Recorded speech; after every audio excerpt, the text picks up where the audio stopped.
Okay, good morning. Welcome to the most exciting session of Puzzle X, because this session is about living forever. And I hope that is why you are all here and why this is a full room.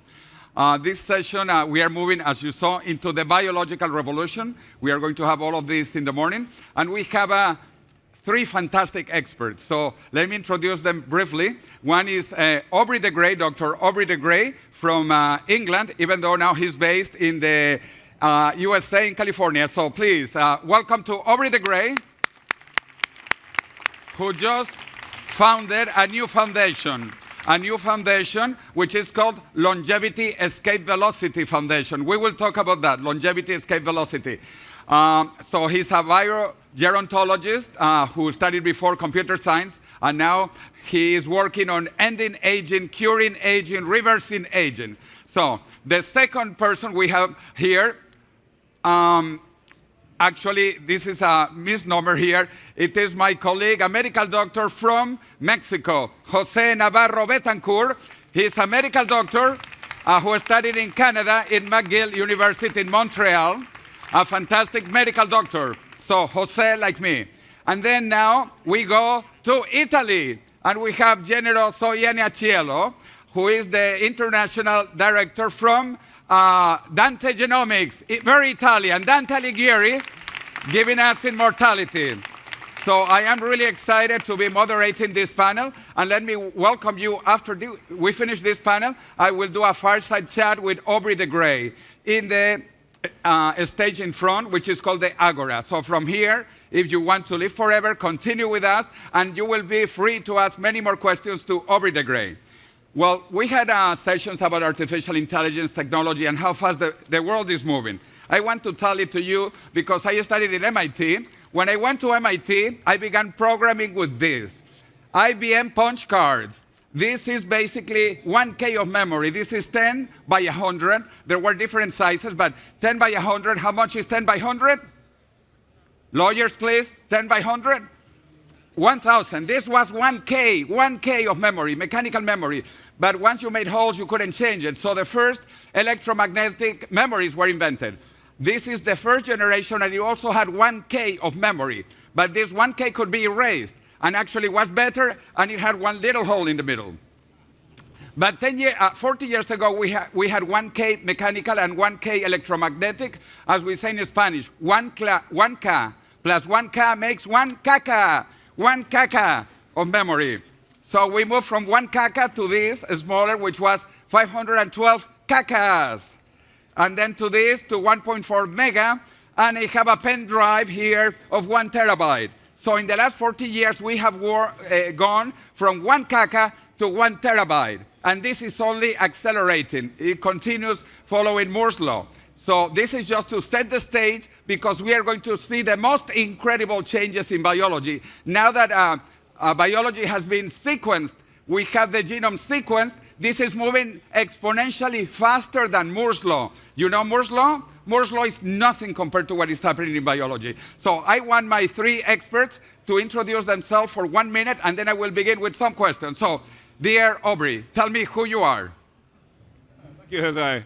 I'm Dr. Aubrey de Grey. I'm the president and CSO of the Longevity Escape Velocity Foundation.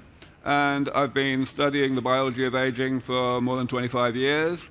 I am focused on technologies that will not just slow aging down, but actually put it into reverse and make older people biologically younger again. We believe that that is actually going to be the easiest way, the most practical way to postpone and eliminate the health problems of late life that cause so much suffering in the world today, and of course that are so enormously expensive for every country in the world, not even only the industrialized world. So I'll stop there. And this is his book in Spanish. His book is an international bestseller in many languages, and I had the privilege to review the translation. His book is called Ending Aging, and it really began the scientific field of reversing aging. Until he wrote this book, there was no theoretical framework for rejuvenation technologies, and it is in this book. I highly recommend it in any languages, but especially in Spanish because I reviewed it. Now, we are going to see how this is going faster than Moore's Law. This is going faster than Moore's Law, and for that, we have our Italian friend, Generoso Ianniciello, who is the International Director for Dante Genomics. And this is, remembering, moving exponentially. The first human genome was sequenced in 13 years, and it cost $3 billion. $3 billion, 13 years. He is going to tell us how fast and how cheap it is now. So, Generoso, tell us. Hello, everyone. Thanks for the introduction, José. And I am Generoso Ianniciello. I'm from Italy. I come from a biology background, and I work now at Dante Genomics as a senior director of innovation and business development. So starting from a biotech background and my experience with research, I then turned into the startup world, being as one of the first employees at Dante Genomics. And I'm helping now Dante Genomics in order to unlock the power of people's genome in order to improve life and to live longer. And he is doing this revolution in biology that we will talk about in a minute. And to complete the panel, we have a medical doctor from Mexico, educated in Canada, and now living in Boston, where I studied in MIT. So tell us who you are, José Navarro Betancourt. Hi, everyone. Thank you for coming. My name is José, and I have seen this space from 3 different perspectives. First, I am a medical doctor, so I am familiar with all the clinical consequences of aging. Next, I did hardcore molecular biology research. I completed a PhD studying some mechanisms of aging at McGill University in Canada. And now I am the scientific director of a venture capital fund based in Boston and Tel Aviv called quadraScope. And we invest in early stage companies that aim to reverse aging or enhance health by targeting the mechanisms of aging.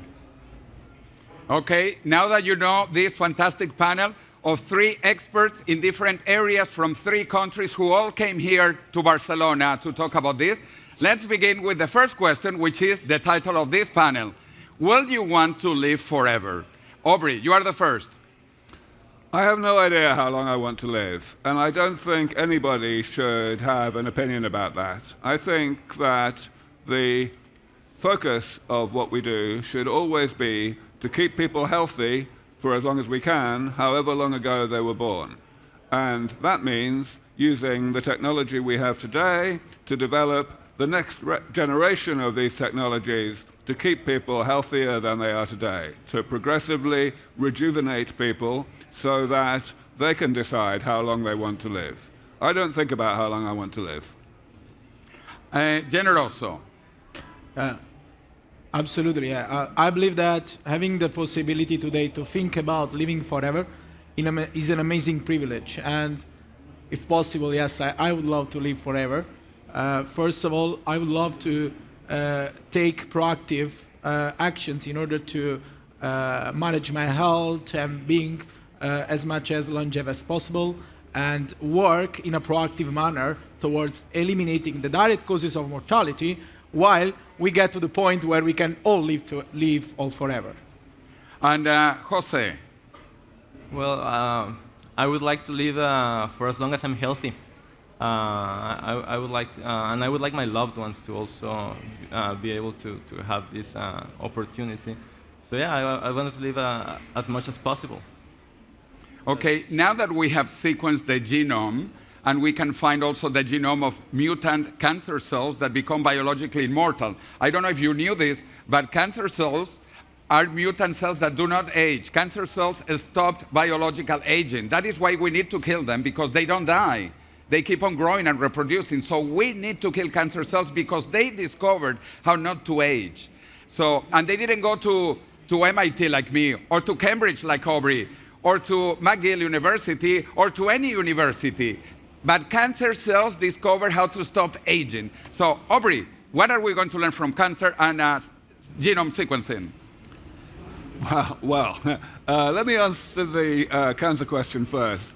I don't think we can learn very much about stopping aging in ourselves from studying cancer, because the way in which cancer cells achieve their avoidance of aging is by reverting into a state similar to the state that all of our cells were in very early in life.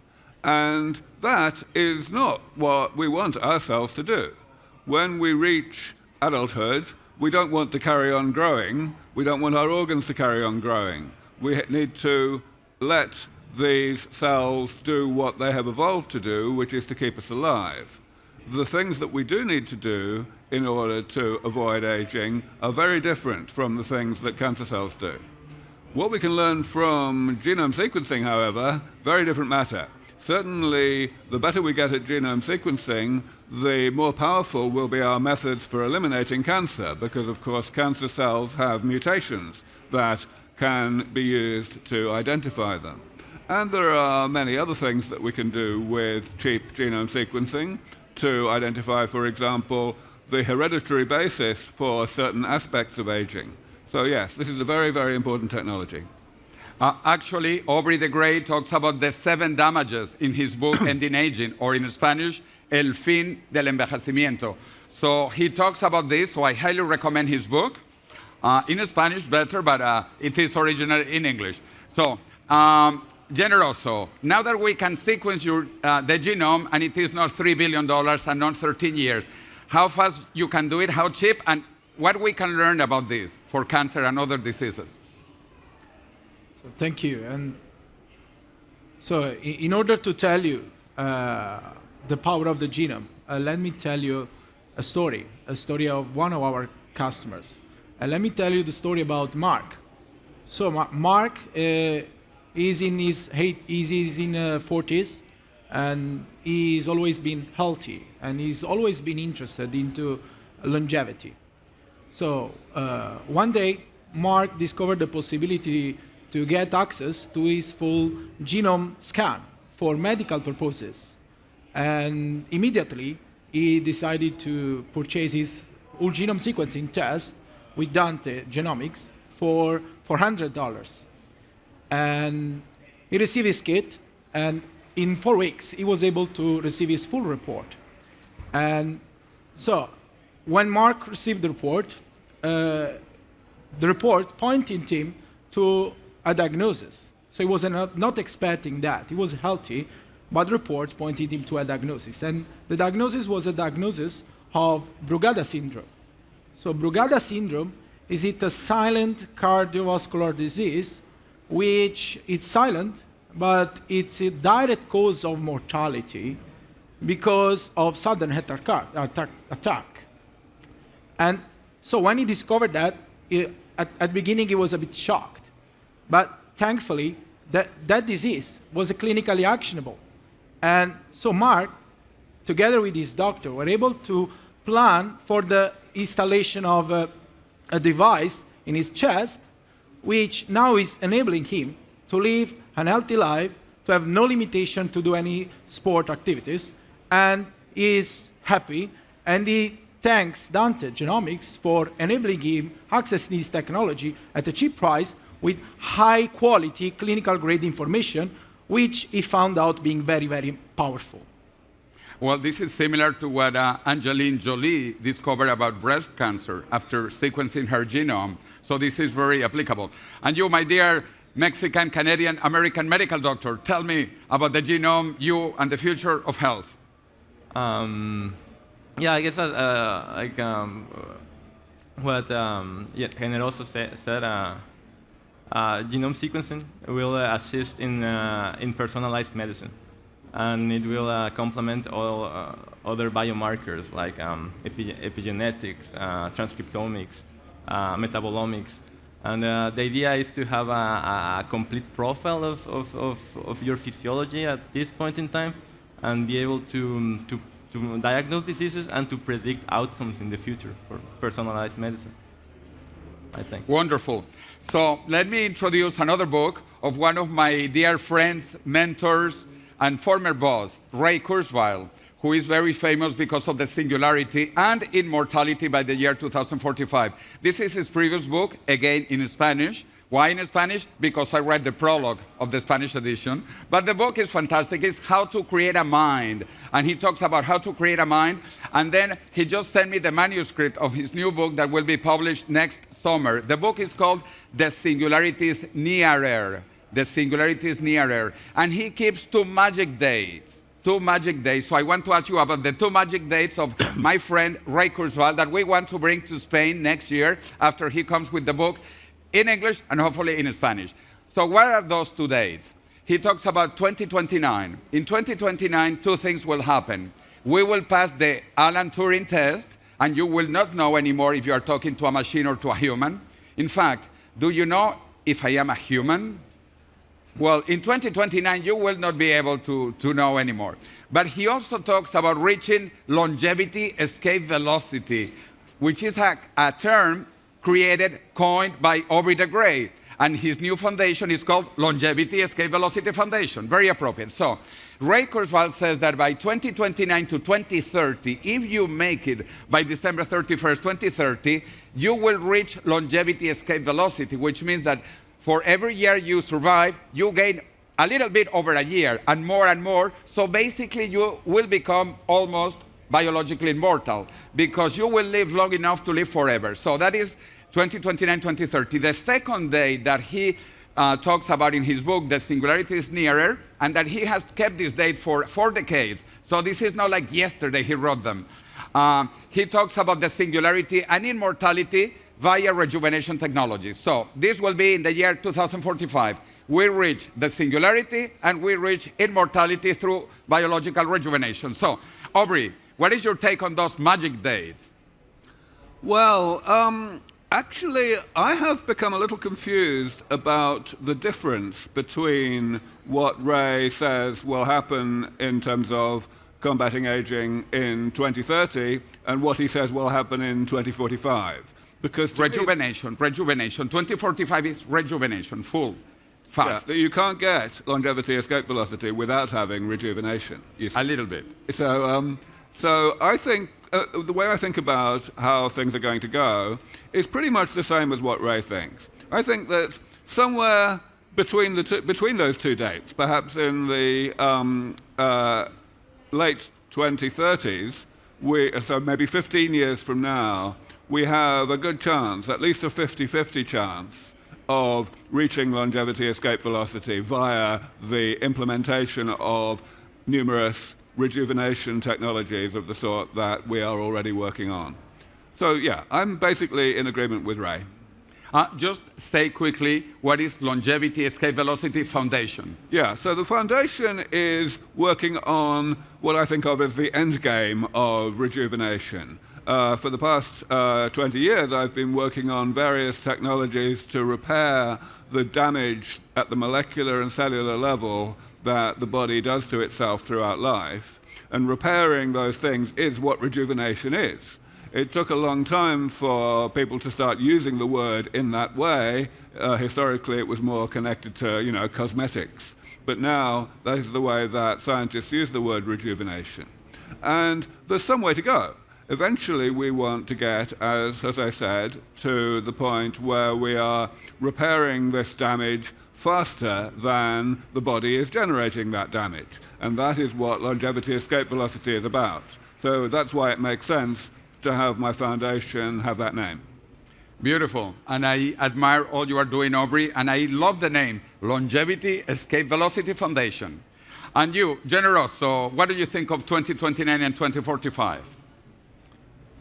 So I think that by 2029, 2045, the entire world will be sequenced. So every individual will have access to his genome. And personalized medicine will become more and more individualized. So multiple technologies from different areas will be applied together in order to enable individuals to have more proactive approach to their life and health.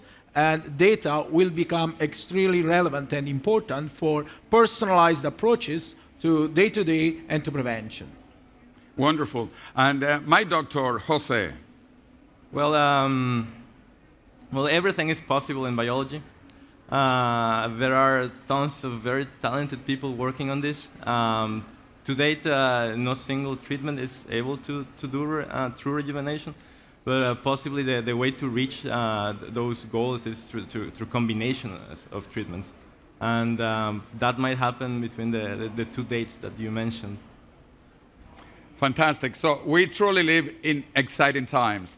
And now let's move to money, because this is going to be the biggest industry ever in human history.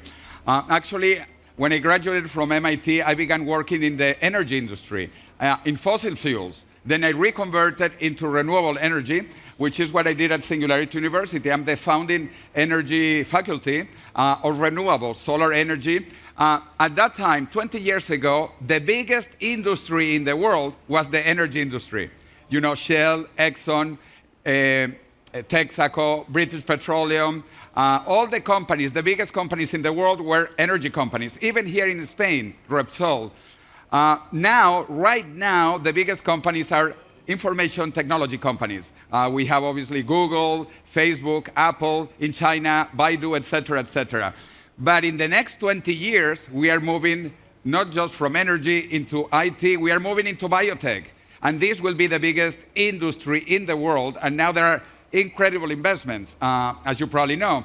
So do you want to tell us a little bit, because you know the inside story of Jeff Bezos and Altos Labs. Jeff Bezos has put $3 billion with some other billionaires, which is nothing for him. It's only 1% of his money. So tell us about Altos Labs and the biggest industry in the world.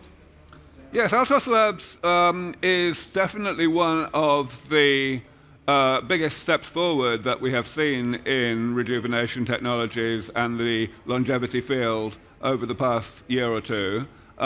It's actually not the single biggest. The single biggest comes from Saudi Arabia, a non-profit called the LEV Foundation.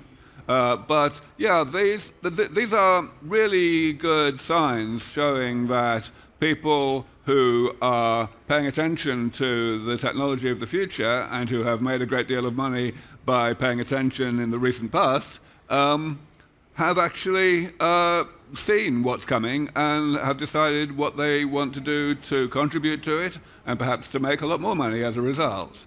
Jeff Bezos has known about the general idea of rejuvenation by technology for about 15 years, because I was fortunate enough to be able to spend quite a bit of time with him at various conferences back in the 2000s. But it's only now that he sees that it's coming soon enough that the private sector needs to get involved. And that's a very, very good piece of news. And the public sector, because what he mentioned is, to me, very important. Evolution means health plus evolution in Saudi Arabia. And it was 1 month ago in Dubai. Dubai is also realizing this is the biggest thing ever. So they are moving from oil, you know, in Dubai now it's services and finance, but they are beginning with a biotech industry and also in Abu Dhabi. So the United Arab Emirates are also seeing this as the biggest industry coming up. So what do you think about this, Generoso? Is this big? Is Dante Labs going to be a $1 trillion company? Oh, we hope so, and we are going that direction. So we are growing, we are expanding, and talking about Dubai, we recently expanded there. We have a clinical lab in Dubai authorized for providing best-in-class, clinically grade whole genome sequencing. And what we are seeing is that there is an increasing demand. And yes, I agree with you. Dubai is an exciting city, and it's a great time for being there. It's a great time for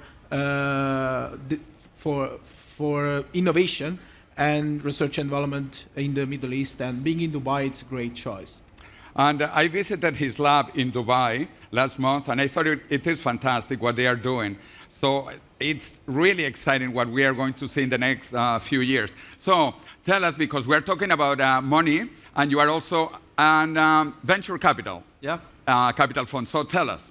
Well, we are obviously very excited about longevity at quadraScope. And basically, there are two reasons. First, longevity biotech. It's a good investment in terms of public health, because preventing diseases is much cheaper than treating diseases of aging, because they are chronic diseases are by definition incurable. So you really need to catch them soon and prevent them. And then second, in private sector, it's attractive because you would have a single treatment that's useful for both healthy people or disease-free people and for sick people. So with the same treatment, you can target a very, very big percentage of the population. And this is why Altus Labs and other industries are really excited about this. A single treatment for everything. We are running out of time, but again, we will continue in 5 minutes in the Agora in front. But in the meantime, I recommend that you order these fantastic books by Aubrey de Grey, Ending Aging, by Ray Kurzweil. You can pre-order now already. The Singularity is Nearer. And his previous book, where he talks about the same dates, 20 years ago, it's called The Singularity is Near, When Humans Transcend Biology. And this is the theme of this biology session, Transcending Biology. So if you want to learn more in different languages, also I highly recommend my bestseller in 8 languages. You can see here in French. It's written the same way in Catalan, pronounced differently, La Mort de la Mort. In Portuguese, A Morte da Morte, and you can see my Thai, La Muerte de la Muerte. So I want to congratulate Aubrey for all he's doing for us, and let's continue because I'll tell you a few secrets about him if you come to the next session. Not too many secrets, some couple of really interesting secrets. So I want to tell you, thank you, Aubrey, Generoso, and José.